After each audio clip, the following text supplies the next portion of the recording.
भारत के प्रधानमंत्री ने कहा था एक है तो सेफ है, तो फिर इन्हें अलग क्यों किया गया?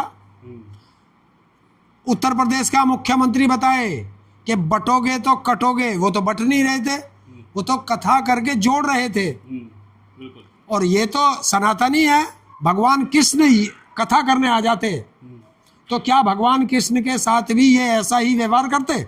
ऐसा कृत्य किया कि तुमने आज बता दिया कि गाय के मूत्र से भी ज्यादा पवित्र भाभी जी का मूत्र है। हो ना कि किसी के घर कर्मकांड नहीं करने जाएंगे, SC ST OBC के यहाँ SC ST OBC से दान नहीं लेंगे, करो, उनके द्वारा उगाया गया अन्न नहीं खाएंगे। अब ये गंगा जल के हाथ नहीं लगा सकते क्योंकि अखिलेश जी हरिद्वार में गंगा में स्नान कर चुके हैं और प्रयागराज में जो कुंभ होता है उसमें वे स्नान कर चुके हैं, तो अब गंगा का जल भी अपवित्र हो चुका है क्योंकि उसमें शूद्र नहा चुका है।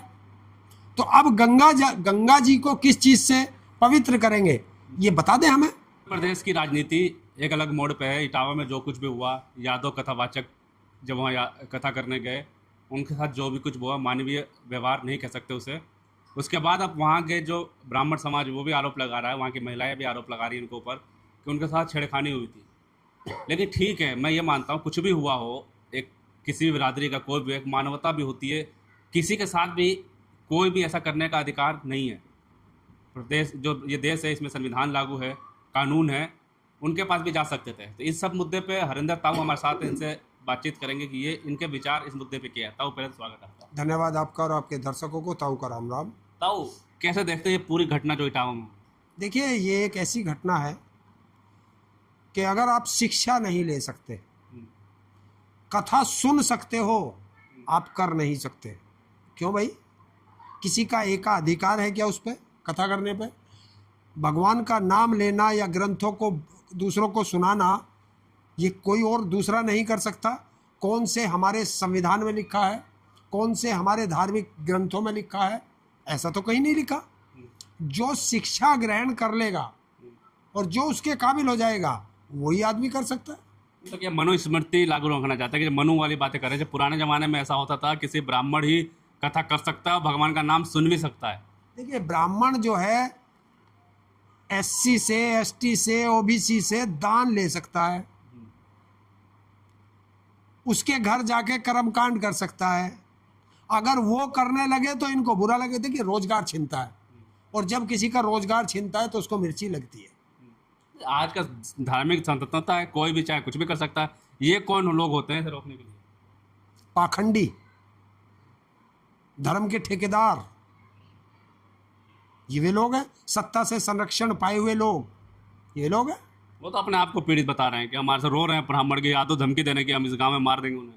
देखिए, अगर ऐसा है तो वो भी गलत है, लेकिन मैं पूछना चाहता हूं, जब तुम लोगों ने उनके साथ दुराचार किया, मारपीट की पूरी रात, एक ऐसा कृत्य किया कि तुमने आज बता दिया कि गाय के मूत्र से भी ज्यादा पवित्र भाभी जी का मूत्र है, तब तुम्हें नहीं लगा था कि कोई दूसरा भी इस पर रिएक्शन करेगा? तब तो आप शहंशाह हो गए थे, इस देश के मालिक हो गए थे, हैं? और जब दूसरा आदमी रिएक्शन कर रहा है, रिएक्शन करना नहीं चाहिए, मैं उसका समर्थक नहीं हूं, लेकिन जैसा आप लोग बता रहे हैं, अगर वो रिएक्शन कर रहे हैं तो अब डर क्यों रहे हो भाई? भाभी जी कह तो रही कि कथा करने आए थे भगवा पहन के और महिलाओं को छेड़ रहे थे गाँव में। छेड़ रहे थे, पुलिस बुलाते, अरेस्ट करा देते। अगर कोई इस तरह का कृत्य करता है तो हमारे देश में कानून है, हैं? तो कानून का सहारा लेते, उनको पकड़ के बंधक बनाते और पुलिस को बुलाते और पुलिस में जाके FIR दर्ज कराते। FIR दर्ज क्यों नहीं कराई? क्या छेड़ने में वे महिलाएं सहयोग कर रही थी जो FIR दर्ज नहीं हुई? और अब उनके परिवार के लोगों के साथ जो FIR हुई तो अब एक दूसरा आरोप घटना शुरू कर दिया। अब तो गिरफ्तारी हो गई है, कार्रवाई होगी अब कड़ी। नहीं होगी। नहीं, कैसे करें नहीं होगी? गिरफ्तारी कौन सी धाराओं में की है? देखिए, जो लोग पीड़ित थे उस समय, 2 के बाल काटे गए, चोटी काटी गई, और एक उसमें ब्लाइंड था जो हारमोनिया बजा रहा था, उसके साथ भी तो अत्याचार हुआ, उसका हारमोनिया वगैरह तोड़ दिया, उसके साथ भी तो मारपीट हुई है। तो RPD एक्ट विकलांग अधिकार अधिनियम 2016 के तहत उस पर कार्रवाई क्यों नहीं की वहां के पुलिस प्रशासन ने?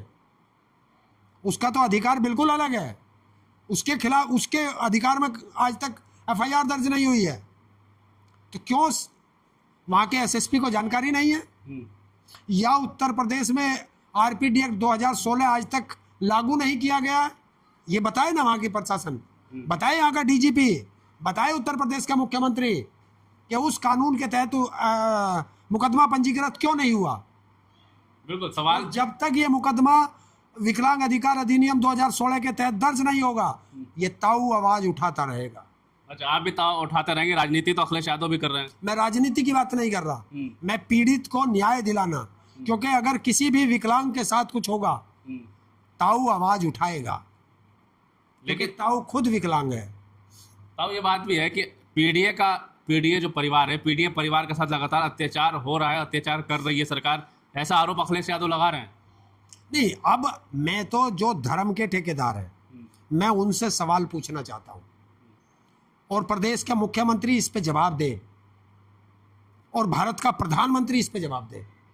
भारत के प्रधानमंत्री ने कहा था एक है तो सेफ है, तो फिर इन्हें अलग क्यों किया गया?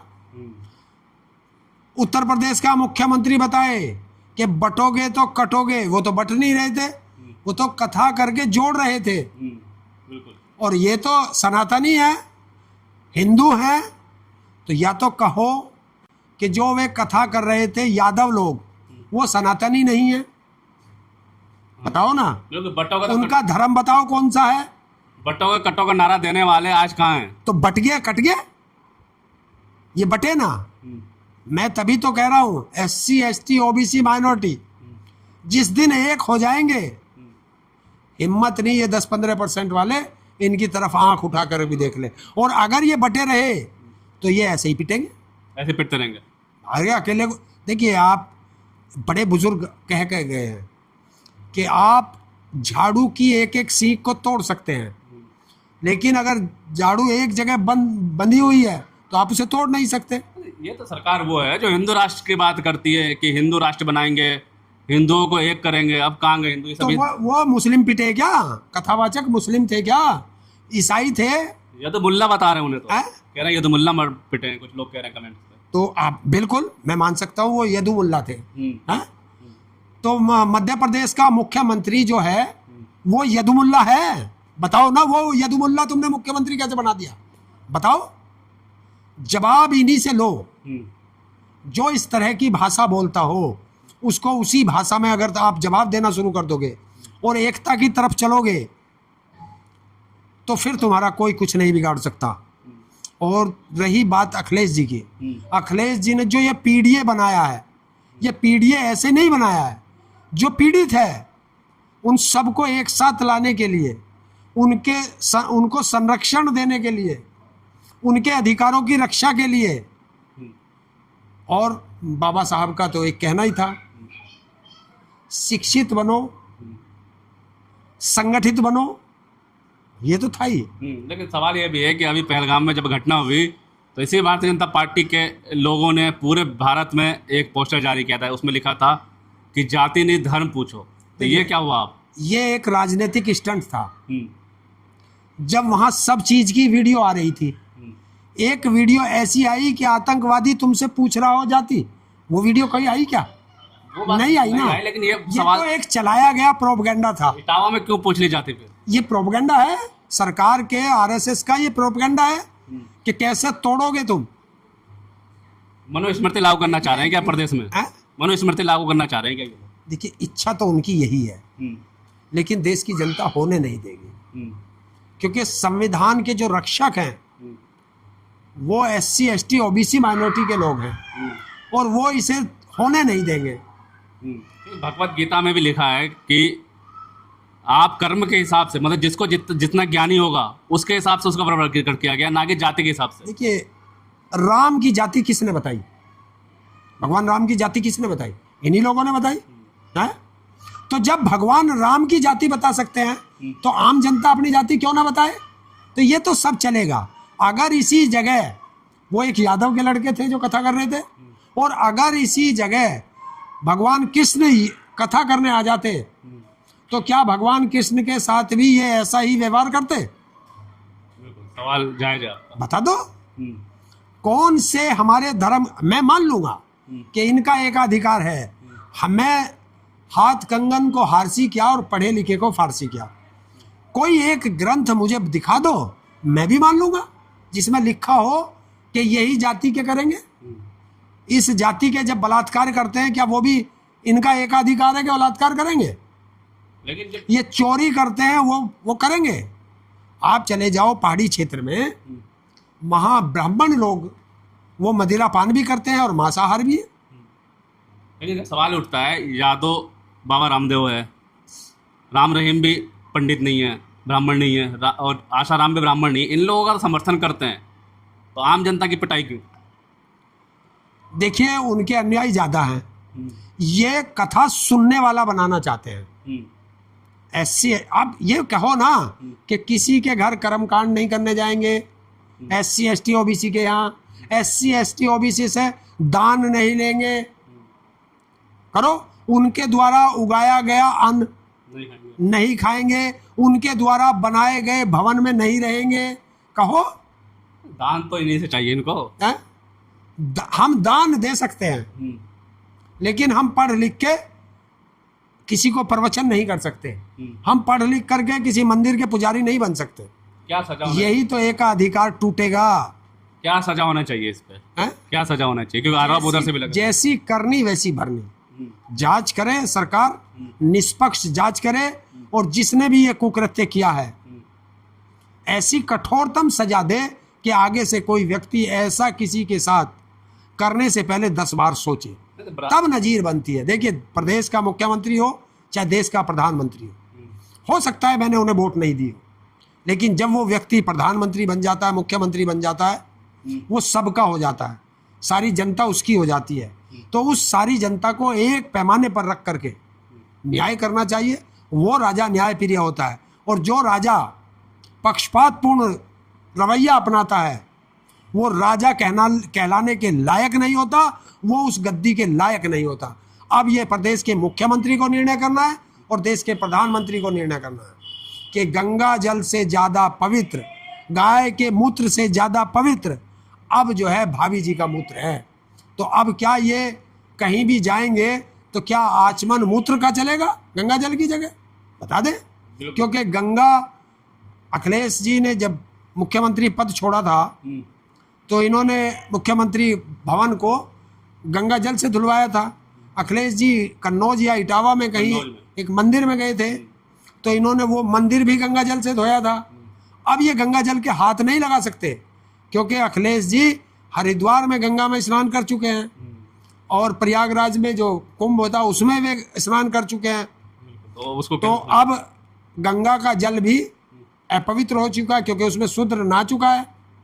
तो अब गंगा जी को किस चीज से पवित्र करेंगे ये बता दें हमें। बता देंगे। बिल्कुल सवाल ताऊ का बिल्कुल सही है। आप और मैं जब कुंभ चल रहा था मैंने एक चीज और नोट की थी कि जितने भी प्रदेश के चैनल थे, देश के चैनल थे, और जो ये जिनको खुद को जगह नहीं है, जिनको खुद को कुर्सी नहीं मिली, वो स्टूल पर बैठे हुए हैं, ऐसे ऐसे लोग कहते थे राहुल गांधी कुंभ में नहीं गए, ये नास्तिक हैं, ये सनातनी नहीं है। तो मैं पूछना चाहता हूँ इनके सहयोगी जो बिहार के मुख्यमंत्री हैं नीतीश कुमार, वो भी गंगा स्नान करने नहीं गए, बहुत से इनके नेता गंगा स्नान करने नहीं गए, और खुद जो हिंदुओं का ठेकेदार बनता है, जो सबसे बड़ा ठेकेदार हिंदुओं का बन रहा है, अपने आप को सबसे बड़ा सनातनी कहता है, आरएसएस के प्रमुख मोहन भागवत, वो भी कुंभ में स्नान करने नहीं गए, लेकिन किसी दलाल मीडिया ने एक बार भी उनके ऊपर सवाल नहीं उठाया। चलिए, बिल्कुल साफ सवाल ये है कि आखिर धर्म की आज़ादी है और किसने तय किया है कि कौन कथा करेगा कौन कथा नहीं करेगा? क्या जाति पूछ के किसी भी मनुष्य के साथ, किसी भी इंसान के साथ ऐसा करना कहाँ की इंसानियत है? शुरुआत इसकी कहाँ से हुई? अखिलेश ताऊ ने कहा कि शुरुआत उसी दिन कर दी थी प्रदेश के मुख्यमंत्री ने, जब अखिलेश यादव का घर गंगा जल से धुलवाया। जब वो मंदिरों में जाते हैं तो मंदिर को गंगा जल से धुलवाया, चौराहे पे जाते हैं तो चौराहे को गंगा जल से धुलवा दिया जाता है। तो जब शुरुआत तो वहीं से हुई, लेकिन इसका अंत अब कब होगा? क्या फिर से यह 21वीं सदी में हम पहुंच चुके हैं और 21वीं सदी में पहुंचने के बाद क्या फिर से आदि काल मानव या फिर मनुस्मृति लागू करने वाले ये सोच विचारक मनुस्मृति लागू करना चाहते हैं? सवाल बहुत सारे हैं। क्या प्रधानमंत्री एक चीज होगा, आपने एक सवाल किया कि इसका अंत कब होगा। इसका अंत 2027 में उत्तर प्रदेश के चुनाव में ये प्रदेश का पीडीए करेगा। तो बिल्कुल सवाल का जवाब आप कमेंट बॉक्स में दे दीजिए कि क्या इसका अंत 2027 में